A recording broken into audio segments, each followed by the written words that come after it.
Loki, membre de la famille royale du Demon King. Loki Flame. Mon nom de famille n'a pas d'importance, vu que la maison qui lui est associée a été déchue. Mon père a été exécuté pour un crime qu'il n'a pas commis, et ma mère a reçu le grand prix Réponse et a été enfermée en haut d'une tour pour y croupir le reste de ses jours. Tous nos biens nous ont été arrachés. J'ai vécu en tant que paria, vivant un enfer sur terre. Par contre, mon nom imprononçable, ça j'ai pu le garder. Tous les héritiers potentiels du Demon King ont été conviés un jour à la salle du trône.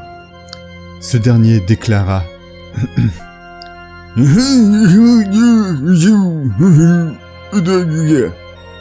Bon, il est très vieux, donc en vrai je comprends pourquoi il parle pas d'habitude et que c'est sa secrétaire qui rapporte ses paroles. Mais en gros, l'heure de la succession a sonné, et celui qui arrachera le cœur d'Yggdrasil aux déesses et le rapporte au Demon King actuel sera nommé son successeur.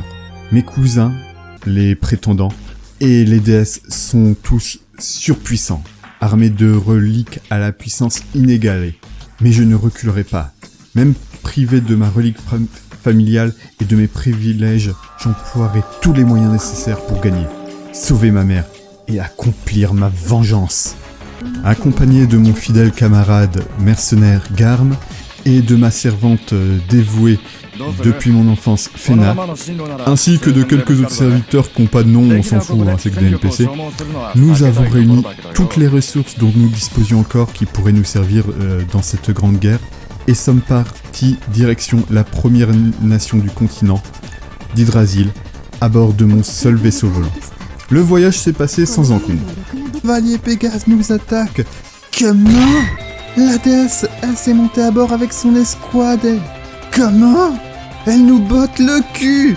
Oh, ras-le-bol, j'arrête les frais, je quitte tout ce bordel et je me reconvertis en vendeur de colliers de nouilles. Quelques mois plus tard. Bordel, ça rapporte vachement la vente de colliers de nouilles. On a maintenant tout ce qu'il nous faut pour vraiment commencer l'invasion. Allez, et c'est parti, à l'attaque! Bon, regardons tout d'abord notre fière équipe qui m'aidera à conquérir ce continent, à accomplir ma mission. Ces unités d'élite qui craignent franchement, c'est franchement pas terrible. C'est bon, il y a 2 escouades qui sont complètement à chier, et les 2 qui pourraient être bonnes, elles sont pas complètes et elles sont pas spécialement optimisées. Ouais. Ah, va falloir que je change certains trucs, ce qui va pas être simple vu le peu de ressources que j'ai. Bon, j'ai beaucoup d'argent, de magie et de nourriture grâce à un généreux donateur qui m'a fait don de tout ce qu'il a accumulé au cours d'une précédente guerre. Mais je manque quand même de pas mal de matériaux importants pour recruter des unités, donc il va falloir que je fasse des choix. Bon, allons recruter quelques unités pour nous aider. Donc déjà, il faut que je fasse attention aux phases de la lune pour que je prenne les unités quand elles sont le plus propices, le plus en forme. Je suppose que ça dépend de si elles ont picolé ou pas et qu'elles ont la gueule de bois. Allez savoir. Aussi, il faut que j'ai les médailles appropriées pour y recruter. Oui, en général, dans l'armée, on donne des médailles quand les unités se sont distinguées et qu'elles le méritent pour les récompenser. Là, non, c'est plus pour les recruter pour l'appât du gain. Ce qui est un peu normal vu qu'on est des démons, donc on fait ça comme ça, donc on les achète. D'ailleurs, juste avoir la bonne médaille au bon moment, juste l'acheter, fait immédiatement entrer en courant les unités qui sont intéressées par cette dernière. C'est assez fou. C'est limite c'est comme si elle popait soudainement dans ce plan de existence. Très très intéressant. Et de ce fait, après avoir créé la médaille sacrée, j'ai le général, donc cette fille en armure rouge, qui pop soudainement, et elle fera une excellente tank. Elle a toutes les capacités que je pourrais demander d'un tank pour le moment. Elle possède Defense Only, ce qui fait que toutes les attaques qu'elle recevra, tous les dégâts qu'elle recevra seront divisés par 2. Défense formation qui fera qu'elle pourra protéger toutes les unités qui se trouvent derrière elle. Forward Guard qui lui permet de protéger une unité qui se trouve devant elle. C'est absolument tout ce que je pouvais demander. Et en bonus, elle a même Windmill qui annule les attaques larges. Donc ça sera vraiment une unité très utile et je pense que c'est le meilleur tank que je peux avoir pour le moment. De ce fait, je la recrute en plus, étant donné que la lune est favorable, hein, vu qu'elle est bien cramée, et que donc elle est complètement sobre. Étant donné que je suis quand même limité dans mes matériaux et mes ressources, je recrute juste elle, mais ça suffira.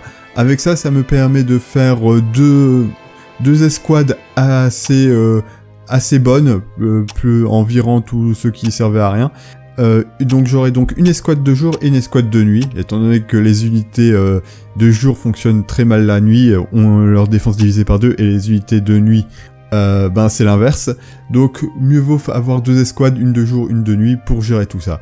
Avec ces 2 nouvelles escouades, je composais donc des gardes d'élite, de mes gardes d'élite, et de cette nouvelle tank que j'ai recrutée. Je commence par conquérir quelques territoires, histoire de pouvoir refouler plus d'argent via les nouveaux territoires, et aussi commencer à avancer dans ma conquête. Les unités ennemies sont assez pitoyables et il n'y a pas trop de problèmes pour le moment. Et très rapidement, on arrive à une nouvelle lune propice pour recruter d'autres unités assez intéressantes. Je recrute aussi un canonnier qui me servira d'unité d'attaque à distance pour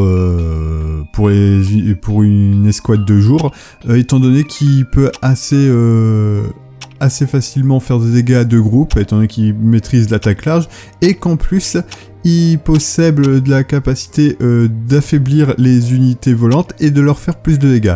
Étant donné que les Pegasus m'ont quand même botté le cul quand je suis rentré, je me dis que ça serait une bonne idée d'employer des tueurs d'unités volantes.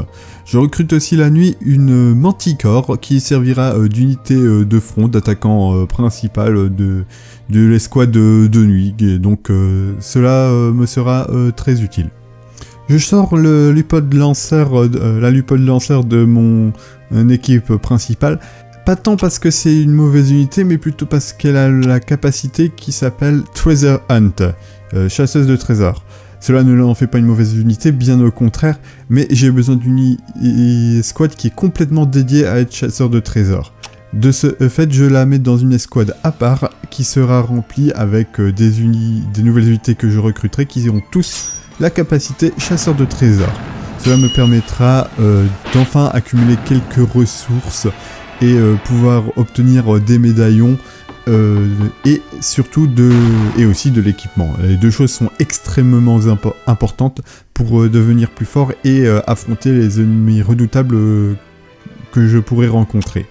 De ce fait, je recrute tout d'abord la voleuse fantôme qui possède donc la capacité de chasseuse de trésors. C'est une unité de nuit, mais étant donné que la capacité chasseur de trésors est importante, il est possible que mon escouade soit composée d'unités de nuit et de jour, peu importe, je me concentre d'abord sur chasseur en trésor. Je veux obtenir le niveau le plus élevé possible.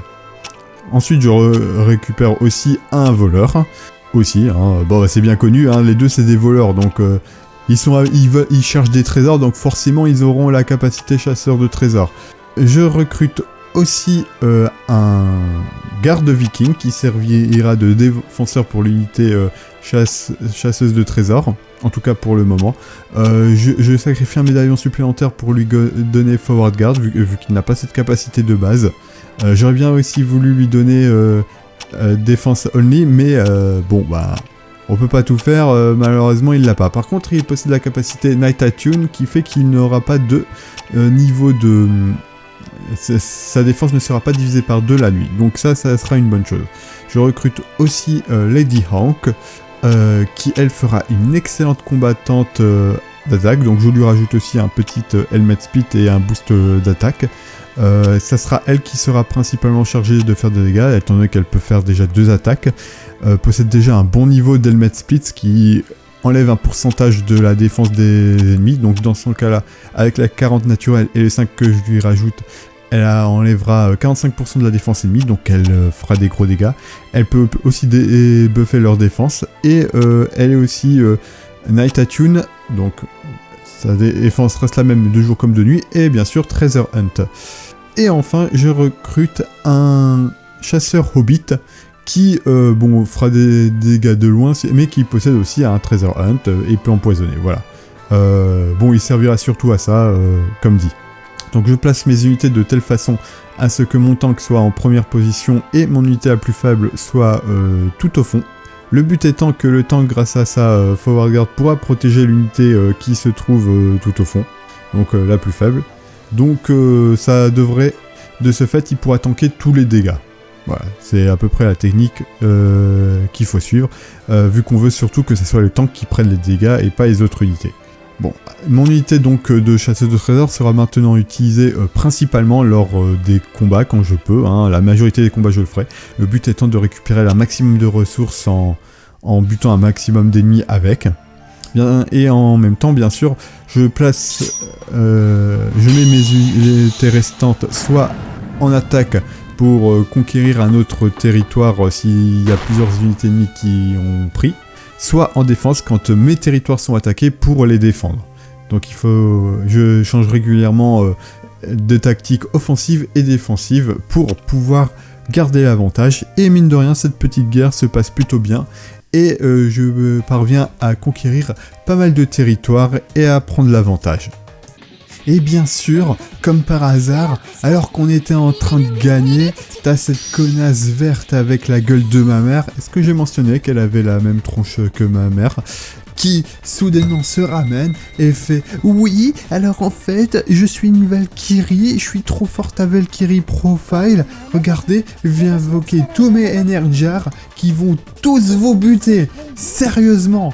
C'est fait exprès, les choses se passaient bien, et non, et soudainement elle invoque 100 putains de chevaliers blancs de ses mères, les Energiars donc, qui sont en train de fumer toute mon armée. Bon, bien sûr, je me barre en courant, hein, parce que, bon, je vais pas les affronter, déjà que je galère à juste avoir 3 escouades, je vais pas affronter sans de ces gars, hein, surtout qu'elle est là en plus en combat, ça va, je suis pas fou, mais sérieusement, quoi.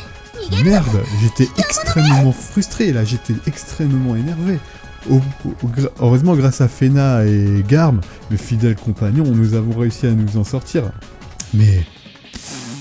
j'étais frustré, j'ai fait cette chose que je fais habituellement, où je tiens très fortement la clé qui se trouve dans la poche, cette clé qui est le dernier souvenir que m'a laissé ma mère avant de se faire... enfermé dans la tour tout en haut. Elle dit qu'un jour ça me sauvera la vie, mais je sais même pas ce que c'est censé ouvrir. Enfin bref, dans tous les cas je gagnerai pas face aux Energiars juste par la force brute. Non, il va falloir que je fasse des recherches. Et en attendant que je trouve quoi que ce soit, je vais devoir continuer d'employer la force brute pour conquérir des territoires. Et bon, heureusement...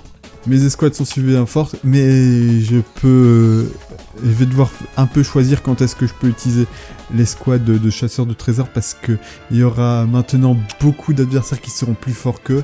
Donc il faudra que j'utilise mon escouade personnelle qui est meilleure statistiquement que pour m'en occuper, ce qui me fera moins de ressources, mais les ressources que j'ai déjà acquis m'aideront beaucoup. J'ai entre autres acquis quelques équipements. Et grâce à ça, je vais pouvoir, par exemple, m'équiper d'une nouvelle lance. Bon, alors en fait, ma lance normale est très très forte et quand même mieux parce qu'elle fait du feu, elle. Mais avoir une seconde lance, c'est très utile. Bon, je peux techniquement pas les utiliser une dans chaque main, ça serait un peu galère. Donc en fait, j'ai trouvé une super idée, c'est qu'en fait, je les attache ensemble. Donc du coup, j'ai une lance encore plus grande. Bon, ça apparaît pas à l'écran parce que c'est débile, mais en vrai, à chaque mes lances secondaires, en fait, j'attache à Andravera, et puis voilà, ça me fait une lance plus grande. Oui, d'ailleurs, tout le monde, tous mes générales, ils ont fait la même chose, hein, je veux dire...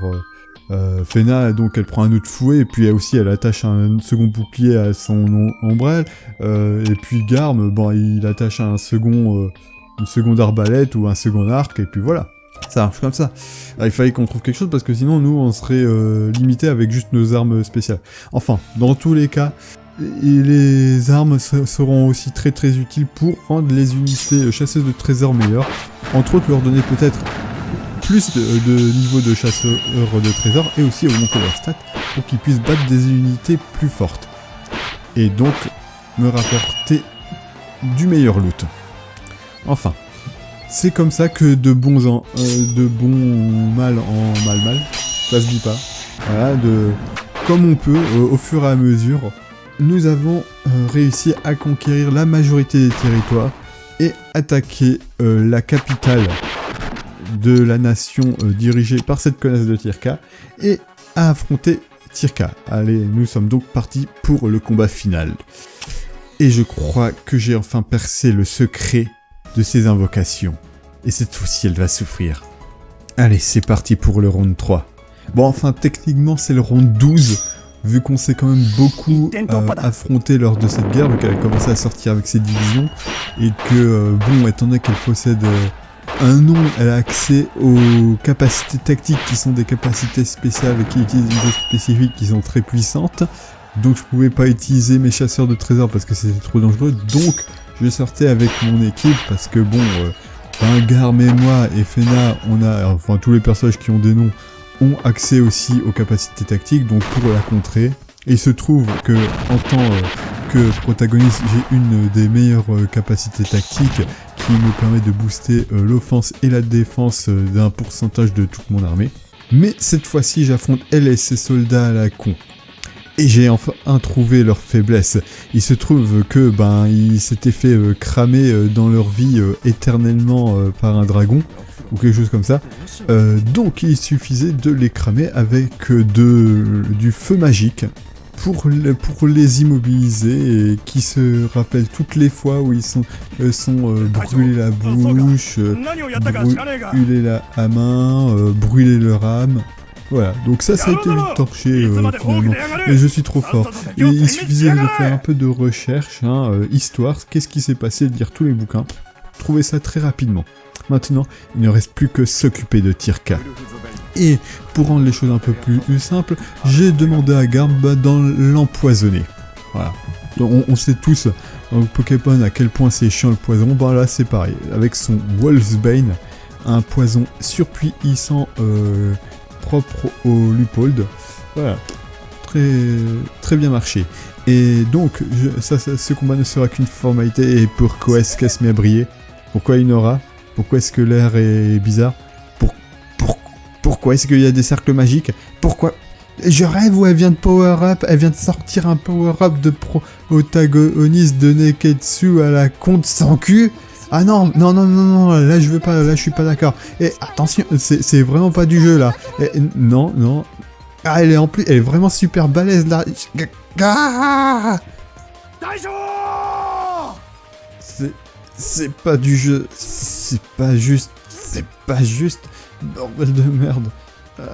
Maman, la petite maman, maintenant voilà que j'ai des hallucinations. Ah ça y est, je crois que j'ai compris. Ok, on peut être deux à jouer à ce petit jeu, espèce de connasse. Tu crois que c'est toi la protagoniste? Attends, je vais t'apprendre ta place. J'ai enfin trouvé la serrure qui convient à cette clé. Il s'agit de mon propre cœur. Donc voyons voir ce qui se passe quand j'ouvre la porte. Kingdom Hearts ouvre... Non, attends, ça c'est la nouvelle série. Tourne clé de la destinée et déchaîne mon enfer intérieur. C'est parti! C'est parti, le nouveau héros entre en scène. Ça fait plaisir d'être là. Bon, on va faire vite fait les présentations. Vous pouvez m'appeler Vendangan. Ouais, je crois que ça ira comme ça. Ou Ved pour les intimes. Bon, maintenant que je suis là, ça va déboîter. Bon, cette déesse, elle est quand même assez forte, elle est plutôt rigolote à affronter, c'est vrai. Mais grâce à mon Dark Gear éveillé, Vana'Heart, j'ai pu absorber toute son énergie divine, la convertir en flamme démoniaque, flamme beaucoup plus sombre que celle de cette mauviette de Loki, et lui péter la gueule comme il se doit. Ouais, c'était marrant, mais maintenant on va en finir. Bon, bah fais tes prières, petite déesse à la con. Shiryu! Ved! Non! Loki, espèce de... Oh, sérieux, espèce de rabat-joie! J'étais au meilleur moment. Ved, Tu es mon enfer intérieur, je te contrôle, je m'occupe du reste. Rabat-joie, pas drôle. Bon, eh bien c'était torché. Maintenant, j'ai finalement réussi à vaincre cette déesse, donc à conquérir complètement son continent. Bon, maintenant on va passer à Azmarante, les interrogatoires. Bon, par contre, chose un peu moins marrante, c'est qu'apparemment, lors de l'échange de coups et d'énergie avec Ved, elle a réussi à voir mes souvenirs et à voir le visage de ma mère. Et à quoi je me bats? Elle essaye de prendre pitié de moi. Après tout ce qui s'est passé, après tout ce qu'elle m'a fait subir. Non, si je veux réussir à mon but, sauver ma mère et accomplir ma vengeance, je dois être sans pitié. Alors, que t'es le visage de ma mère, je ne serai pas plus tendre avec toi pour autant. D'ailleurs, au passage, tu connais le Fauceste? Tentacule!